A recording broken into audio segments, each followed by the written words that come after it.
온 집안이 다 믿으니라. 요한복음 4장 53절 말씀입니다. 그의 아버지가 예수께서 내 아들이 살아있다 말씀하신 그때인 줄 알고 자기와 그 온 집안이 다 믿으니라. 아멘.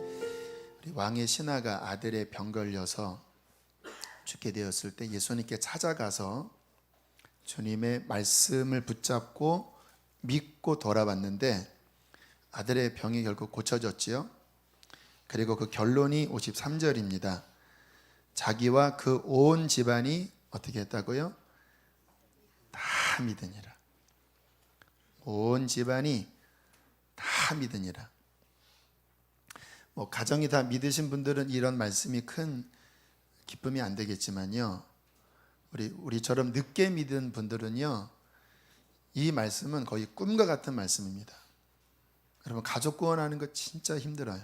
쉽게 되는 분들은 쉽게 되는데 이게 안 되는 경우는요. 정말 애를 태우면서 마지막 산소호흡기 키고 중환자실에서 애를 태우면서 막판으로 그냥 간장을 다 녹여가면서 구원 받게 되는 경우가 얼마나 많이 있는지 몰라요. 그래서 온 집안이 다 믿고 구원을 받으니라. 이 말씀은 우리 같은 사람들에게는 정말 꿈과 같은, 이러한 기도 제목이 응답되면 그냥 황홀한 그러한 하나님의 축복 중에 축복입니다. 왜 그런 마음을 품을까요?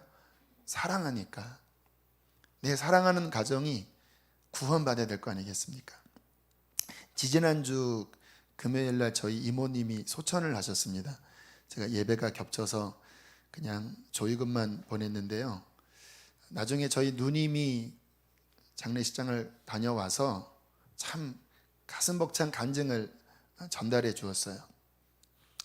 저희 이모님은 믿지 않으셨을 뿐만 아니라 완고하게 신앙에 대해서 거부를 하셨다고 합니다. 그런데 항상 그런 가정이 신앙 좋은 자녀가 있잖아요. 믿음의 재물입니다. 그 따님이 아무튼 가족 구원을 위해서 지금도 이제 아버님을 위해서 눈물로 기도하고 있는데, 아무튼 어머님을 위해서 눈물로 기도했는데 1년 전에 암이 발병이 된 것입니다. 하나님께서 그 따님의 기도를 응답을 하셔서 그렇게 거부를 하시다가 병상에서 세례를 받으시게 되었는데요. 그 교회 목사님이 오셨는데 어머님 하시는 말씀이 꿈속에서 본 분이라고, 꿈에서 본 분이 나타났다고 하면서 너무 기뻐하시면서 하나님의 역사지요. 세례를 받으셨고 그리고 회개 영이 임하여 내가 죄인이라고 하면서 그렇게 회개를 하셨다고 그래요. 그리고 이제 또 퇴원도 하시고 그러시다가 이제 병세가 깊어지셔서 이제 결국 돌아가셨는데, 돌아가시기 얼마 전에 따님이 어머니에게 죽음의 두려움을 이기고 천국에 대한 소망을 갖게 해야 되겠다. 그래서 어머니에게 이야기를 했대요. 어머니, 천국이 있다고, 걱정하지 마시라고.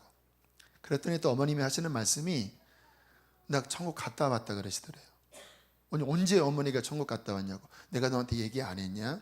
그때 세례받고 얼마 지나지 않아서 꿈을 꿨는데 밝고 환한 곳에 가서 거기에 흰 옷을 입은 분이 본인을 이렇게 맞이하는데 천국인 줄 알았대요. 그래서 내가 천국에 왔구나. 너무나 밝고 환하고 행복한 곳, 거기에 흰 옷 입은 예수님이시겠죠. 본인을 맞이한 그것을 보고 왔었다고, 나도 천국이 있는 것을 안다고. 그래서 그 누님이죠, 얼마나 기뻐했는지.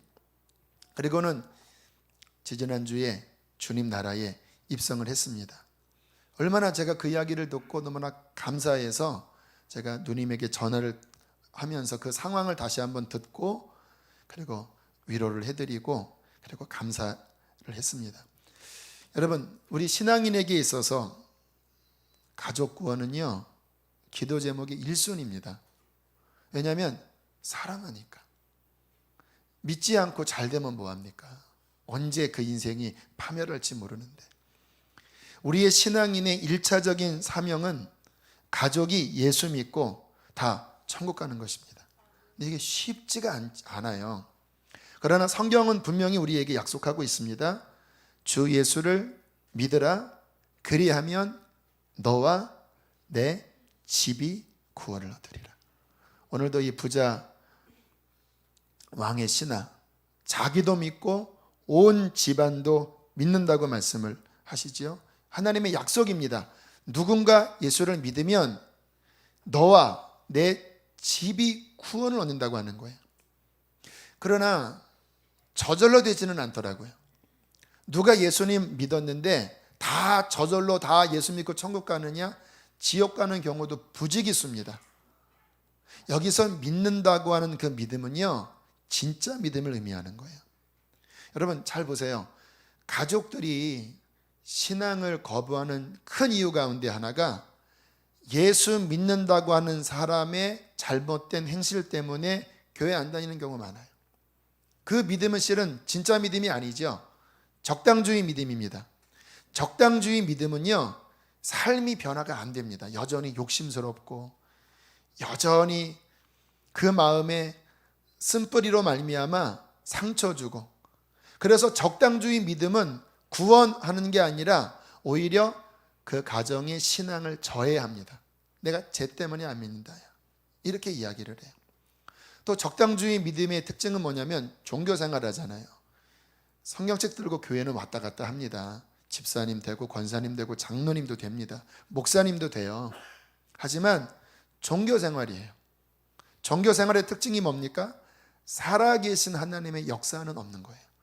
그냥 문화적으로 교회 생활은 하는데 그 삶에 하나님의 살아계심, 오늘도 응답하시는 하나님의 역사, 그 하나님의 나타나심, 이런 거는 없어요.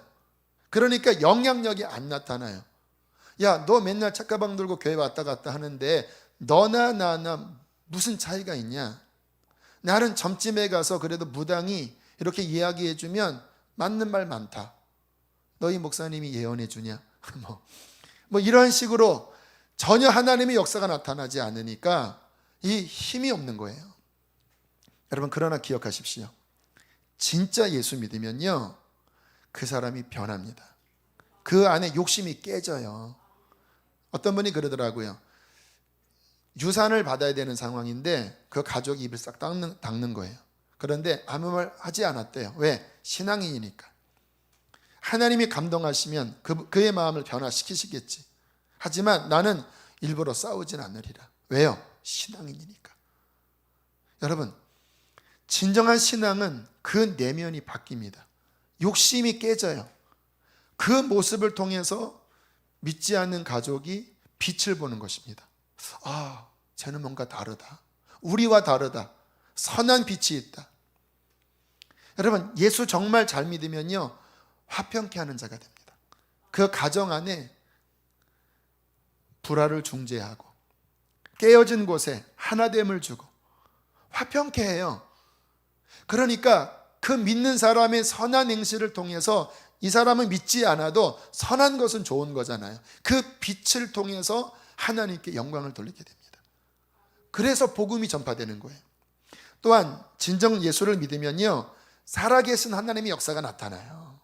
그러니까 야, 제가 분명히 어려운데 하나님이 계신가 보다. 왜? 누군가 돕는다. 분명히 제가 망할 것 같았는데 다시 일어나는 거예요. 제가 기도하니까 뭔가 역사가 나타나는 거예요. 하나님 계신가 보다. 오늘 이 아버지도 그 살아계신 하나님의 능력이 나타났기 때문에 온 가족이 예수님을 믿었잖아요. 저희 가정도 복음화가 된 계기는요, 제가 적당주의로 믿었을 때는 역사가 없었는데 제대로 믿으니까요, 하나님이 가족들에게 하나님의 살아계심을 보이시더라고요. 주님께서 가정의 어려움 가운데 기도하면 그게 정말 풀어지는 거예요. 저희 어머님이 몸이 편찮으실 때, 제가 20살, 21살 때입니다. 믿음으로 기도해 드렸습니다. 어머니, 믿지 않으셔도 기도해 드릴게요. 기도 받고요, 많이 나았어요. 심지어는 갯돈을 1순위로 받아야 되는데 기도해 달라고 뭐 성숙하면 그런 기도는 하나님 응답 안 하십니다. 믿음이 없으니까 어차피 1번에 타나 20번에 타나 1번 타면 하나님 또 경험하는 거잖아요. 1번에 타서 그런 역사도 나타나고. 제가 21살 때 교회에 40일간 밤기도와 새벽기도 하느라고 교회에 잠을 잤던 적이 있었습니다. 마음 작정하고 한 20일쯤 되었을 때 누님한테 전화가 왔어요. 대영아 어머니가 교회 나가셨어. 그게 무슨 말이야? 그 아는 언니가 교회 부흥회 한다고 엄마를 초청했는데 엄마가 따라갔대. 와, 뛸 듯이 기뻤어요. 또 며칠 뒤에 어머니가 은혜 받으셨대. 막 부흥회 때 찬양하는데 막 소리 지르면서 막 울면서 막 회개하셨대. 와, 막 황홀하더라고요. 그리고 지금 김한분 집사님, 권사님이 되셨습니다. 가정에 가면 어머니와 그런 신앙의 대화 나누면 제 마음이 얼마나 흐뭇한지 몰라요. 주 예수를 믿으라. 그래야만 너와 내 집이 구원을 얻으리라. 지난주에 또 마음에 기쁜 일이 있었습니다. 제 어릴 때 친구를 만났어요. 6학년부터 중학교 1학년 때까지 제가 그 집에 더부살이를 했었거든요. 제가 이 집 저 집 살았다고 그랬잖아요. 그 집에 살았던 그 친구입니다. 그때 가정은 주님을 안 믿는 가정이었는데, 그런데 그 가정이 이제 변화돼서 아버님도 집사님 되고 어머님도 권사님 되셨는데, 그 친구가 이제 저희 교회 화요 중보도 오고 함께 식사하며 대화를 나눴어요. 어떻게 그런 일이 일어났는지 제가 물어봤습니다. 왜냐하면 이 친구가 조금 껌을 씹은 친구였거든요. 어릴 때 교회는 왔다 갔다 했대요. 중학교 때 저처럼. 그런데 교회 여자 화장실에서 담배를 폈답니다. 왜냐하면 교회 친구가 담배를 가르쳐 줬대요. 그래서 남자인데 여자 화장실 가서 폈대요. 이렇게 뭐 그런 친구였습니다.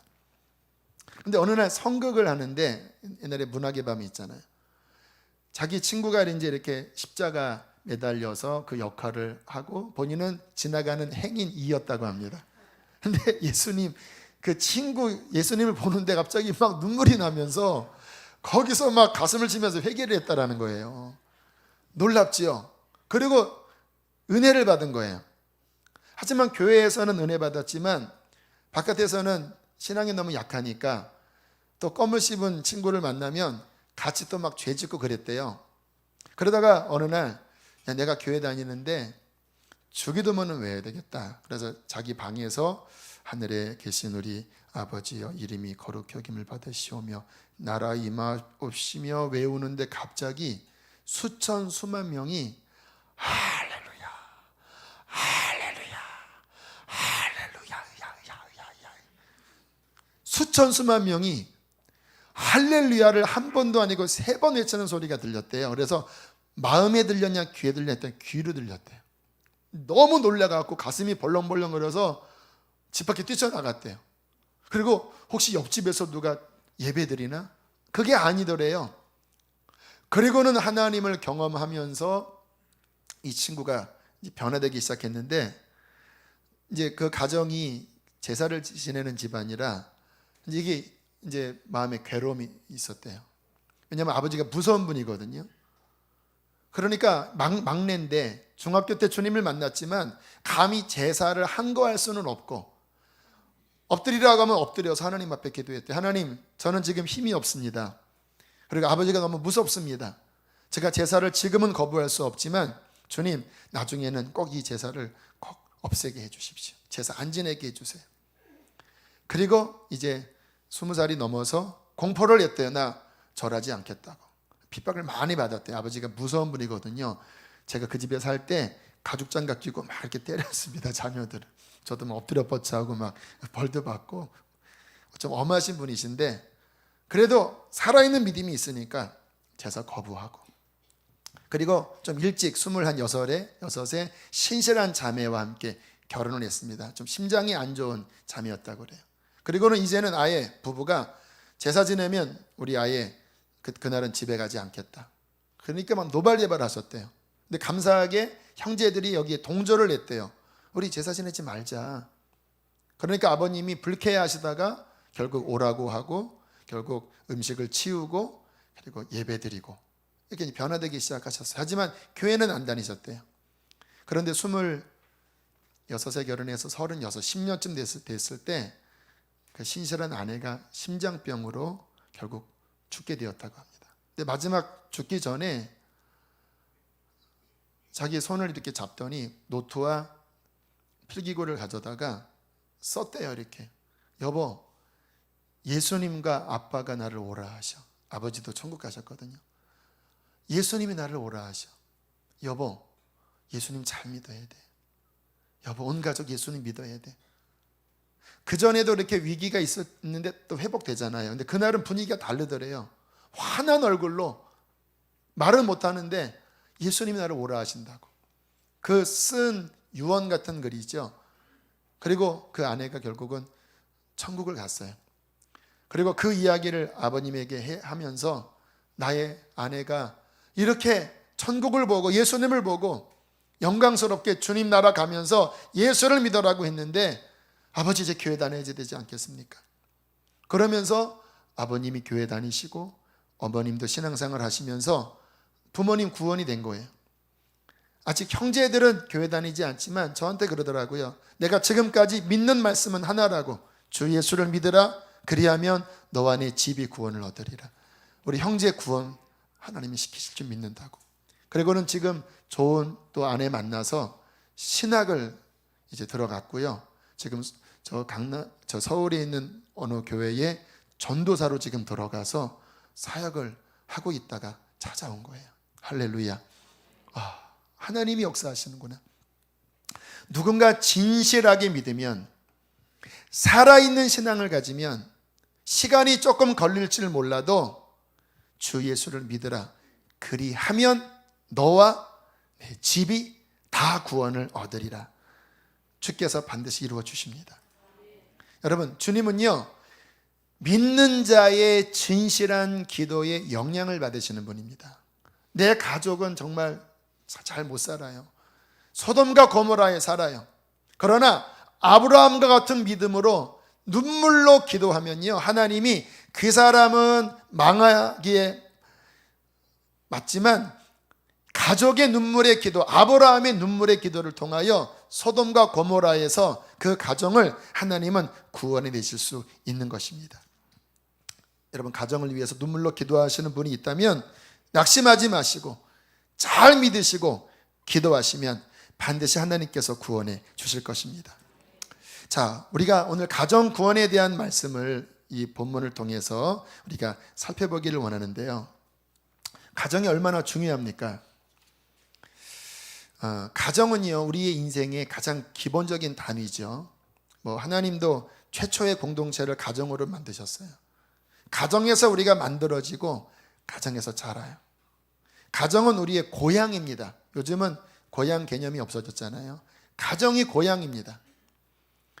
그 가정이 구원받을 뿐만 아니라 신앙의 가정 되는 것, 함께 모여서 예배할 수 있고 그 가정에 하나님이 중심이 된다라고 하는 것은 정말 가장 큰 축복입니다. 오늘 우리는 이것을 바라보면서 기도를 해야 돼요. 그러나 문제는 뭐냐면요, 지금 이 시대입니다. 여러분, 이 시대는요, 지금 말세잖아요. 다들 믿지 않는 사람들도 말세라고 이야기를 하는데, 말세가 무엇을 의미하는지를 아셔야 돼요. 성경에 하나님이 창세기에 말세의 모습을 두 이야기를 통하여 표현하셨습니다. 노아의 시대와 소돔과 고모라성. 이게 말세에 나타날 지구적인 또 문화적인 마지막 말기 현상이 바로 이 모습이에요. 자, 이 모습이 어떠한 모습이냐면요, 첫 번째로는 죄악이 관영한 겁니다. 창세기 6장에 뭐라고 말씀하냐면, 그때의 온 땅이 하나님 앞에 부패하여, 지금과 똑같아요, 포악함이 땅에 가득한지라. 하나님이 보신즉 땅이 부패하였으니 이는 땅에서 모든 혈육 있는 자의 행위가 부패함이었더라. 하나님이 노아에게 이르시되 모든 혈육 있는 자의 포악함이 땅에 가득함으로 그 끝날이 내 앞에 이르렀으니 내가 그들과 함께 멸하리라. 이게 마지막의 특징이에요. 땅이 죄악으로 넘쳐나는 거예요. 사회적으로, 세계적으로 바른 가치관이 무너져 버리는 겁니다. 이게 문제예요. 여러분, 하나님은 이 세상을 보면서 그래도 어느 마지노선이 있어요. 하나님을 믿지는 않아도 그래도 어떠한 선 안에 거하면 주님께서 그래도 가망이 있다고 보십니다. 그런데 어느 선을 넘어서면 주님의 진노가 떨어져요. 여러분, 폼페이의 최후에 보면 그 폼페이 그 땅이 얼마나 음란했는지 아시죠? 그 지역에 하나님의 어떠한 수준이 넘어가 버리는 죄악이 차면, 그러면 진짜 화산이 터지든지 하늘에서 유황불이 떨어지든지 홍수로 쓸어버리든지 하나님이 심판하시거든요. 그게 마지막 끝의 특징입니다. 말세라고 하는 의미는 뭐냐면 하나님이 기뻐하시는 바른 기준이 이 세상에서 무너진다라는 거예요. 음란함이 그래도 여러분 몇십 년 전만 해도 그래도 사회적인 기본적인 통념이 있잖아요. 그래도 가정은 한 남자와 한 여자가 가정을 이루면서 서로 성적으로 순결을 지켜야 되는 거. 이게 우리 보통 관념이잖아요. 그런데 얼마 전에 간음이 법적으로 제재를 하지 않는다. 그거는 죄가 아니다. 법은 거기까지 다루지 않는다. 이렇게 지금 점점 이렇게 되어가고 있잖아요. 동성애가 이제는 그들의 소수의 인권을 보호하는 의미에서 그들에게 뭔가 수치를 주면 법적으로 제재하겠다. 이렇게 지금 법이 만들어져 가고 있습니다. 미국에서 제가 몇 번 이야기했지요. 어느 케이크 만드는 가게에서 동성애자들이 무슨 결혼식인가 생일인가 그 케이크에 동성애를 지지하는 문구를 쓴 케이크를 만들어 달라고 하는 거를 신앙인의 입장에서 거부했습니다. 죄송합니다. 우리는 그렇게 만들어 드릴 수 없습니다. 고소를 했습니다. 그 동성애자들이. 어떤 일이 벌어졌는지 아세요? 벌금이 1억 5천인가 나왔어요. 15만 달러인가. 그리고 온갖 그 동성애자들이 이 사람들을 공격해서 문을 닫아버렸어요. 이런 일들이 벌어진다라고 하니까요. 사회적인 어떠한 기준들이 무너지고, 그 말은 곧 무슨 의미냐면 여러분이나 여러분의 남편이나 여러분의 자녀들이 그 문화 속에서 그 가치관의 혼동 속에 빠져들어가면서 두 번째로 가정이 무너진다라는 거예요.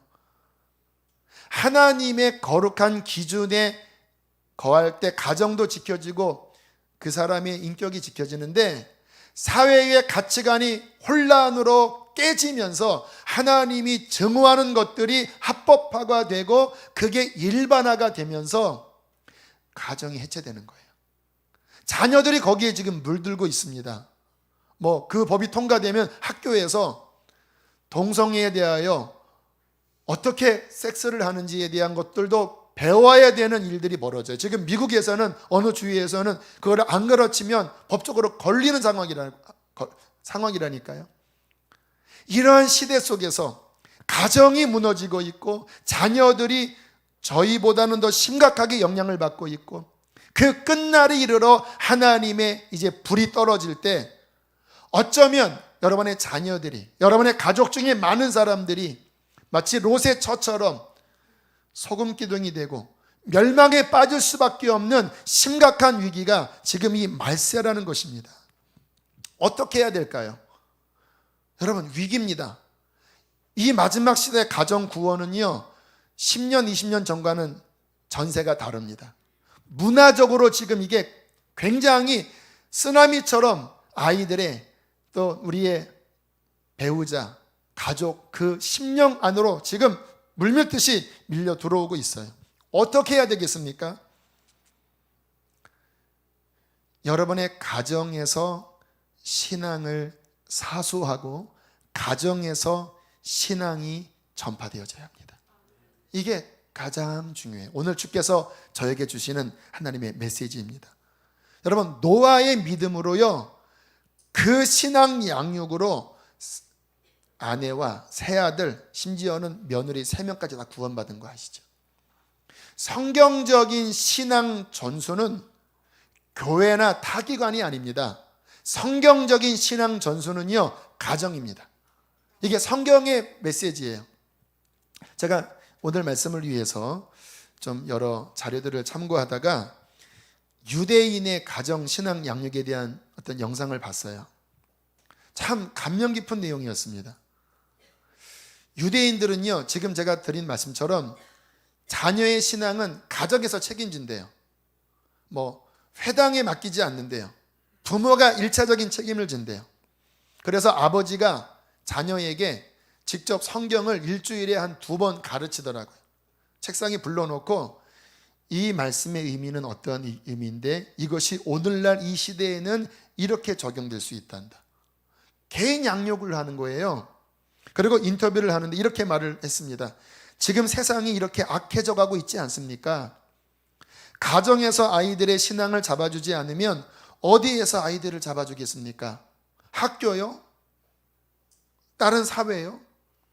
가정에서 부모가 잡아주지 않으면 어디에서 이 아이들을 이 타락한 시대에 누가 잡아주겠습니까?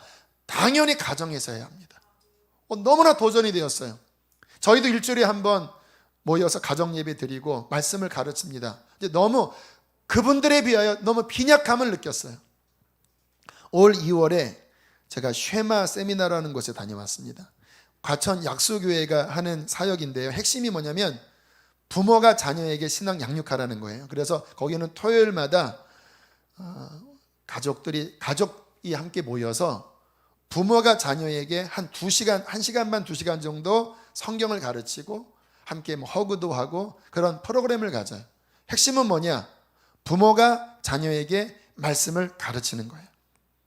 저희 교회도 때가 되면 이것을 해야 되겠다 다짐을 했는데, 제가 그 세미나 1박 2일 끝나고 제가 정리한 문장이 있습니다. 진짜 인생에 성공한 것은 가정에 성공한 것이다. 여러분, 인생 성공하고 가정 실패한 사람 많아요. 그 사람은 실패자입니다. 사회적으로 지위가 올라갈지 몰라도 가정이 망가지면요, 그 사람은 망가진 거예요. 왜? 가장 중요한 내부가 실패했기 때문에 실패한 거예요. 뭐라고 또 적었냐면, 신앙에 성공한다라는 것은 가정 신앙 전수에 성공한 것이다. 나는 잘 믿는데 가족들은 아버지가 믿는 하나님 나 안 믿는다. 어머니가 믿는 하나님 나 안 믿는다. 실패한 거죠. 그 믿음 잘못된 거죠. 진정한 신앙 성공은 가정 신앙 전수에 성공한 거예요. 말씀을 가정에서 가르치자. 성경적인 아름다운 가정을 세우자. 여러분, 오늘날 성도들에게 가장 중요한 것은 바로 이 부분입니다. 가정이 해체되지는 이 소돔과 고모라와 같은 이 마지막 시대에 가정이 복음화되고 가정이 신앙화되는 것은 우리 성도들에게는 사명이에요. 근데 의외로 많은 가정이 여기에 무관심해요. 어떤 분이 목사님에게 상담을 했대요. 그 교회 이야기입니다. 목사님, 기도 제목이 있습니다. 문제가 있습니다. 우리 가정에 문제가 있습니다. 뭡니까? 우리 아이 문제인데요. 우리 아이가 착합니다. 그리고 공부도 잘합니다. 그래서 명문대학 들어갔습니다. 근데 뭐가 문제입니까? 우리 아이가 사교성도 좋아서 인기도 좋고 운동도 잘하고 그리고 음악 미술도 잘하고. 지금 날 놀리는 겁니까? 뭐가 문제입니까? 그런데 대학 들어가고 난 다음에 교회를 잘 안 다니려고 합니다. 그런 경우 많죠. 착하고 똑똑하고 명문대학 갔고 사교성도 좋고 음악 미술도 잘하고 그런데 교회는 잘 안 나가요. 어떤 사람이죠? 목사님이 이렇게 표현하더라고요. 이런 사람이 누군지 아십니까? 4글자로 세상 사람. 세상 사람이죠. 공부 잘하고 착하고 사교성 좋고 음악 미술 잘하고. 그런데 교회는 안 다니면 뭐예요? 세상 사람이죠. 자기가 세상 사람으로 키웠다라는 거예요. 하나님 말씀은 안 가르치고 신앙 중심은 전혀 없이 그냥 학원 보내고 그냥 미술을 하게 하고 그냥 음악하게 하고, 물론 다 필요하죠. 그러나 말씀은 쏙 빼고 그냥 세상 사람으로 다 키워놓고 이제 와서 교회 안 다닌다고 답답해하냐고요? 자기가 그렇게 세상 사람 만들어 놓고. 여러분, 그런 경우가 얼마나 많은지 몰라요. 물론 다 필요합니다. 공부 잘 시켜야 되겠죠.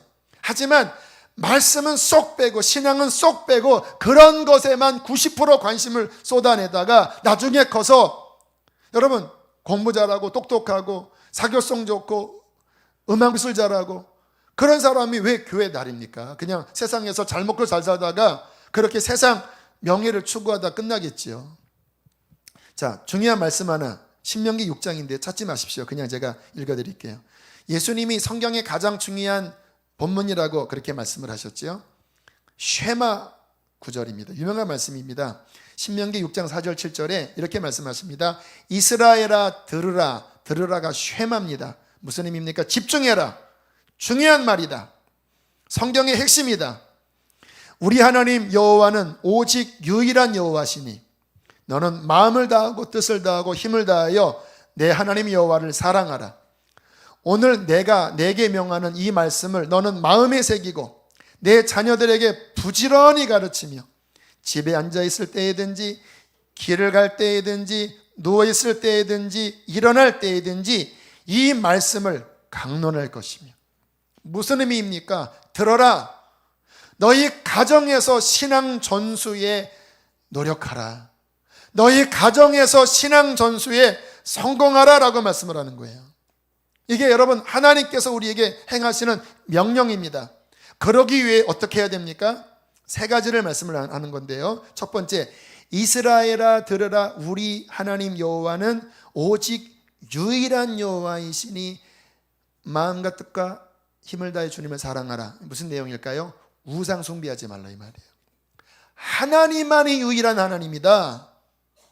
우상 숭배하지 말아라. 우상 숭배하면 망한다. 여러분, 십계명의 첫 번째가 나 외에 다른 신을 내게 두지 말라. 두 번째가 새긴 우상을 만들지 말아라. 절하지 말아라. 그러면서 뭐라고 말씀하셨냐면 나 내 하나님 여호와는 질투하는 하나님인즉 죄를 3, 4대까지 이르게 하거니와 나를 사랑하고 내 계명을 지키는 자에게는 1000대까지 은혜를 베푼다. 우상 숭배가요 왜 나쁜 거냐면, 여러분 우상은요 단순한 신상 이게 아닙니다. 그 배후에 영적 세력이 있습니다. 우리의 가정을 파괴시키려는 악한 영의 지배력이 있어요. 그래서 우리가 제사 지내고 그리고 점을 치고 우상을 섬기면요 그 배후에 있는 악한 영이 가정을 망가뜨립니다. 우상 숭배 깊이 하는 가정치고 이런 저주가 없는 가정이 없어요. 또 하나, 하나님을 질투하는 하나님이기 때문에 그 가정에 우상을 드리면 주께서 3, 4대까지 저주를 내리신다는 거예요. 여러분, 가정에 죄의 신앙이 세워지려면 유일한 여호와를 섬기는 의미에서 우상을 몰아내셔야 합니다. 제 친구처럼 제사 싸우세요. 여러분, 여러분의 가정에 우상이 혹시 있지 않습니까? 우리 가정은 제사 없습니다. 우리 가정은 그런 우상 숭배하지 않습니다. 그러나 기억하십시오. 여러분, 그런 것만 우상이 아닙니다. 성경에 하나님보다 더 사랑하는 것이 들어가면 다 우상입니다. 오늘날의 우상은 물질 숭배입니다. 하나님보다 물질이 더 우상이에요. 오늘날의 우상은 쾌락 숭배입니다. 하나님보다 세상의 즐거움이 더 왕이에요. 그래서 우상 숭배 비는 거라 그 쾌락, 세상 물질에 내 인생에 기쁨을 두고 거기에 내 인생을 거는 것, 그게 가정의 가치관이에요. 하나님보다 그거 더 사랑해요. 솔직하게 말하면 그거 다 우상 숭배입니다. 가정에 은밀한 죄가 있습니다.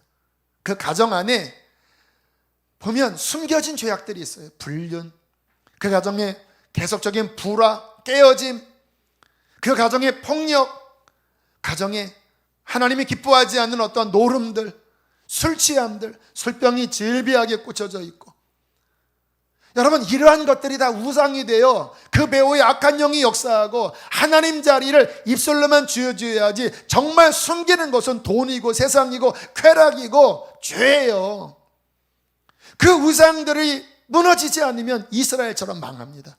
여러분, 역사상 이스라엘이 하나님을 떠난 적이 없습니다. 여전히 성전에서 하나님 섬겼습니다. 그러나 그들이 정말 사랑하는 것은 죄였습니다. 쾌락이었습니다. 그러니까 하나님께서 더 이상 내가 이 예배를 못 받겠다, 역겹다, 짐스럽다 하면서 주님이 결국 그 성전을 버리고 떠나는 일이 성경에 나타나지 않습니까? 저희 가정은요, 이 초기에, 그러니까 제가 예수님 믿고 초기에 저희 누님과 함께 가정 예배를 드리면서 조상들의 죄를 회개했습니다. 기억나는 우상 숭배했던 것들, 그리고 잘못된 성적인 타락들, 어르신들한테 많이 있잖아요. 진심으로 회개했습니다. 그리고 아내와 결혼을 하고 2008년도에 또 대대적인 회개의 시간을 가졌어요. 하나님, 우리의 가문 안에 흐르는 잘못된 것들, 또 우리가 범죄한 것들, 물어줄 것들은 물어주고 자백할 것은 자백하고, 하나님 우리 가정을 정결하게 해주십시오. 그리고 아이들을 모아서 너희들이 갖고 있는 그 카드 중에서 요즘 문화 자체가 그 점술과 관련된 그런 문양들, 그러한 문구들 얼마나 많은지 몰라요. 아이들이 거기에 빠져 있어요. 그 내용이 다 오컬트, 다 주술과 관련된 내용들입니다. 그거 다 가져와라. 하나님 싫어하신다. 버릴 수 있겠느냐? 다 모아서 버리기도 하고. 가정의 우상을 몰아내는 일, 여러분 역대기 또는 열왕기에 보면요, 그 왕들의 그 생애를 보면 어떤 왕들은 우상을 잔뜩 들어와요. 그러면 그 다음 세대는요, 꼭 우상을 또 막 또 몰아내요. 저는 성경을 보면서 어떻게 하나님 믿는 이 왕들이 이렇지? 근데 그게 그럴 수 있겠더라고요. 은근히 하나님 기뻐하지 않은 우상들이 지금 우리의 마음에도 우리의 가정에도 다 신주단지처럼 들어와 있겠구나. 여러분 성령께서 그것을 비추시기를 바랍니다. 그거 보이셔야 돼요. 이게 우상이구나. 하나님이 왕이 아닌 것, 그런 것들을 몰아내면서 부수면서 흰돔의 골짜기에 기도론 시냇가에 버렸던 그 왕들처럼 하나님 앞에 박살내고 그 우상을 몰아낼 때 주님께서 함께 하실 것입니다.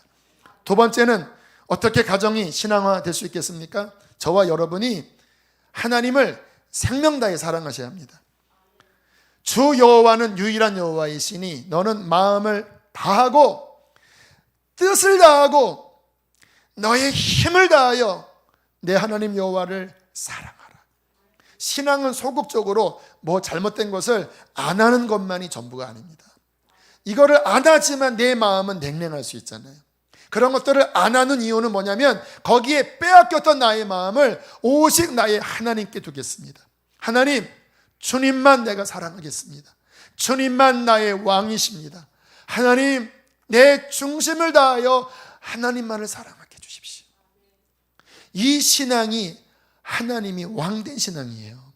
여러분의 신앙이 그렇게 되면 그 신앙이 영향력을 끼칩니다. 여러분의 자녀들에게, 여러분의 가족들에게. 그때 구원과 회복의 역사가 일어나는 거예요.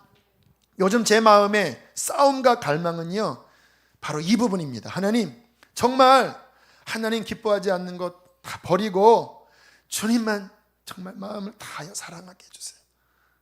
다른 쾌락 쫓지 않고 주님만 정말 사랑하게 해주세요. 오 하나님, 내 마음 또 가라앉았네요. 하나님, 하나님, 주님 사랑하길 원합니다. 주님 다시 말씀 보고 주님 찾고. 생각해보니까 이 싸움은 죽을 때까지 하는 싸움이구나. 왜? 마음 주 앞에 지키고 올리는 게, 이게 마음 지키는 게 어렵잖아요.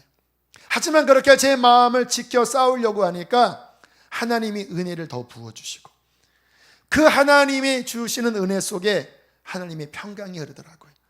여러분, 가정이 복음화 되시길 원하십니까? 마음을 다하여 하나님 사랑하세요. 힘을 다하여 하나님을 섬기십시오. 세 번째, 말씀을 가르치라는 거예요. 가정에서 여러분이 성경 읽고, 그리고 자녀들에게 성경의 가치관 위에 자녀들을 보호하라는 거예요. 자녀만이 아닙니다. 배우자 또는 부모에게도 엄마, 아빠, 여보, 이 상황에서 성경 말씀은 이게 기준이에요. 세상은 지금 막 뒤집어져 가고 있잖아요. 악을 선하다 하고 선을 악하다 하고 있잖아요. 악인을 나쁘다 하고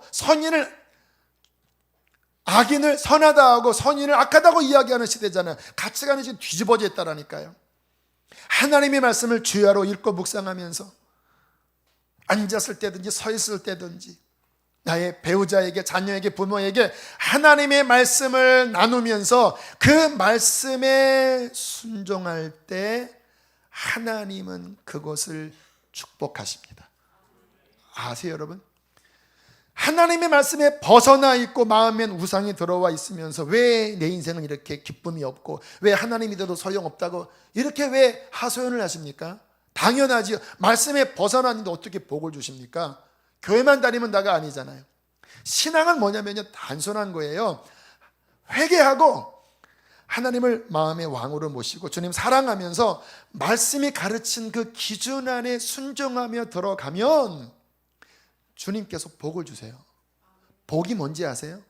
하버드 대학 들어가는 거 아닙니다. 제가 어제 이렇게 책을 보니까 하버드 대학 들어가네 하고 이렇게 펼쳐보니까 신앙생활 잘하니까 우리 자녀가 하버드 대학 들어갔습니다. 물론 일면은 맞죠. 제가 고개를 저었습니다. 이건 아니야. 이건 아니야. 그럼 하버드 대학 안 들어가면 다 축복 안 받은 겁니까? 복이 뭔지 아세요? 여러분, 하나님 섬겨도 어려움이 옵니다. 암도 걸리고요. 사랑하는 아내가 심장병으로 죽기도 해요. 고난도 와요. 근데 뭐가 복인지 아세요? 주님이 그와 함께 하십니다. 이게 복입니다. 내가 청소 부면 어때요? 내가 직장이 좀 떨어지면 어때요? 하나님이 그와 함께 하시는 거예요. 그 삶에 죄악으로 가려고 할 때 주님이 이놈! 채찍을 드셔서 이게 아니군요. 주님의 거룩한 길을 걷게 하세요. 그리고 그분과 주님은 함께 하십니다. 이게 복이에요. 이게 복. 제가 지난주 읽은 말씀 시편 73편에 주의 교훈으로 나를 인도하시고 후에는 영광으로 나를 영접하시리니 하늘 외에는 주 외에 누가 내게 있으리요 땅에서는 주밖에 나의 사모할이 없나이다. 내 육체와 마음은 쇠잔하나 하나님은 내 마음의 반석이시요 영원한 분길이시다. 하나님께 가까이 함이 내게 복이라. 내가 주 여호와를 나의 피난처로 삼아 주의 모든 행사를 전파하리이다. 뭐가 복인지 아세요? 주님의 징계가 있지만 주님이 나와 함께 하셔서 후에는 영광으로 나를 영접하시는 겁니다. 여호와께 가까이 함이 내게 복이에요. 제가 그래서 제 마음을 다해 하나님, 주님과 더 가까이 있길 원합니다. 지난 목요일날 우리 어르신들과 함께 청춘 여행했습니다. 목요일은 제가 주일 설교 준비하는 날이에요. 하지만 어르신들을 섬기고 싶었습니다.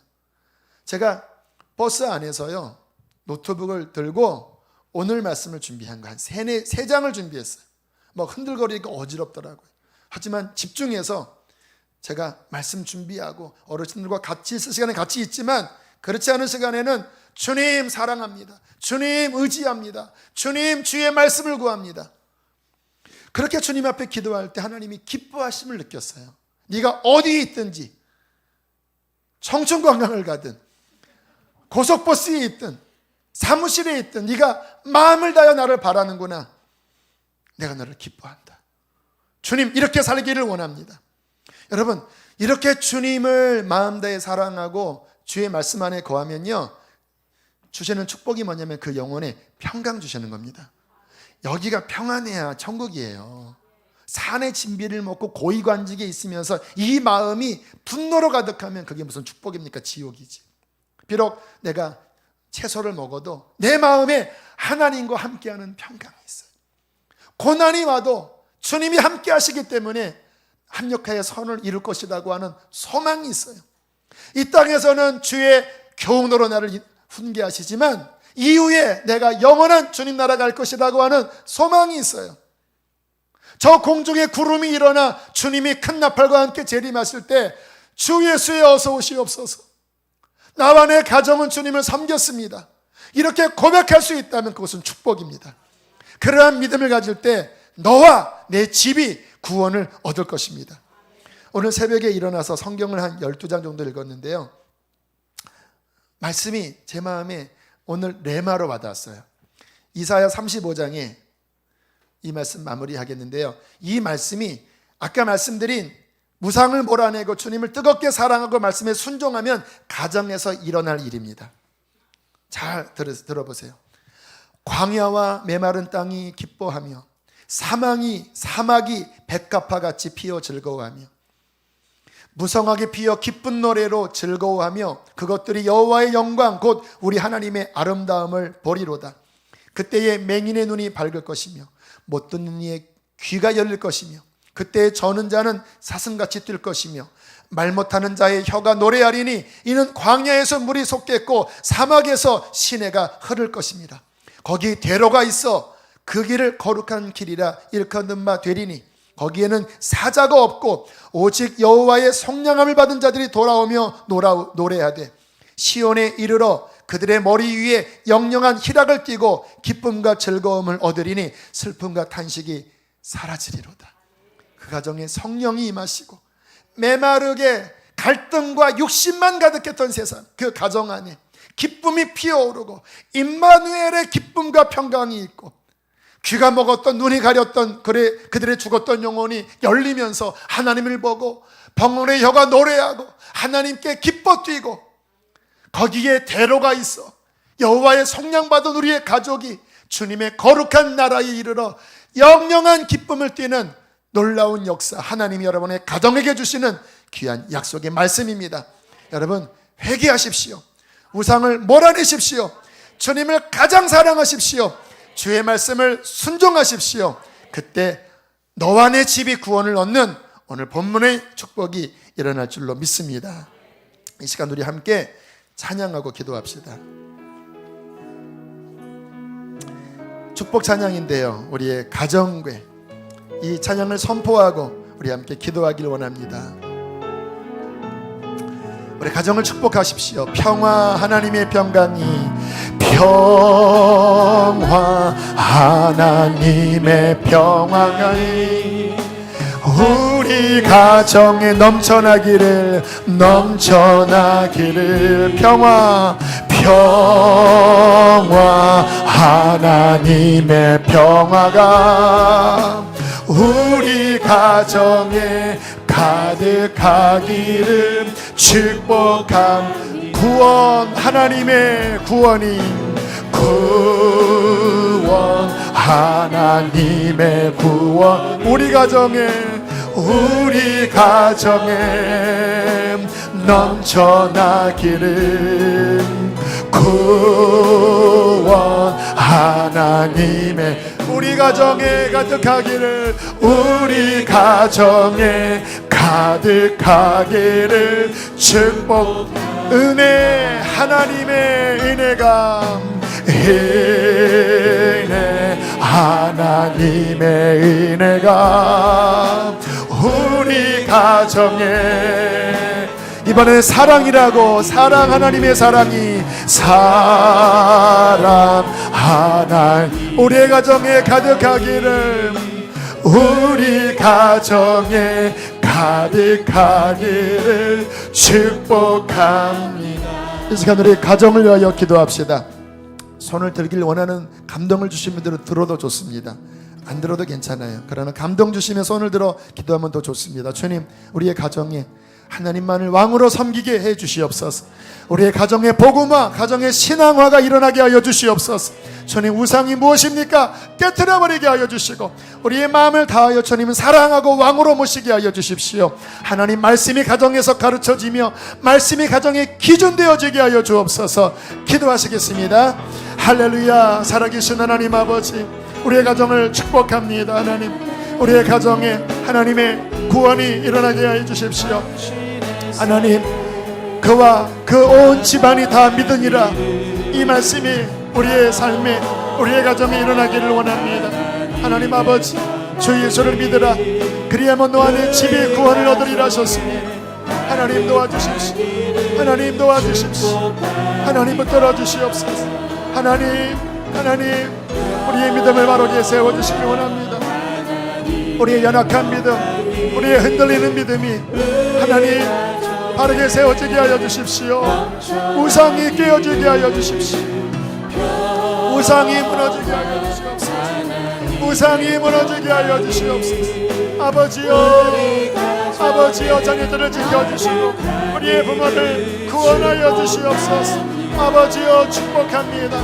주님의 축복과 주님의 평강과 주님의 은혜와 주님의 사랑이 우리 가정에 넘쳐나기를 원합니다. 넘쳐나기를 원합니다. 하늘의 문을 열어주옵소서. 보혈로 정결하게 씻어주옵소서. 우리의 부모의 죄악을 용서하여 주시고 우리의 자녀의 죄악들을 용서하여 주시옵소서. 아버지 축복합니다. 아버지 축복합니다. 하나님, 우리 가정에 축복해 주십시오. 우리들의 가정에 구원을 주시고 신앙이 서게 하여 주시옵소서. 우리의 부모의 세대의 죄를 회개합니다. 이 시대의 죄에 빠져있는 자녀들의 죄를 회개합니다. 주님 용서하여 주시고 보혈로 씻어주시고 가정 안에 들어와 있는 죄의 우상들이 다 무너지게 하여 주옵소서. 나부터 주님을 생명 다해 사랑하게 하여 주시고 가정에 하나님의 말씀이 읽혀지며 하나님의 말씀이 기준되어지며 하나님의 말씀이 가정에 세워지게 하여 주십시오.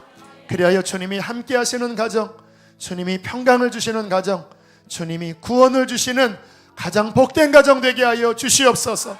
이 일에 낙심하지 말게 하여 주시고 계속해서 앞으로 달려가도록 당신의 백성들의 신앙을 굳건하게 붙들어 주시옵소서. 귀한 예물 올려드립니다. 하나님 기쁘게 받으시고 예물이 쓰여지는 곳에 구원의 역사가 풍성히 일어나게 하여 주옵소서.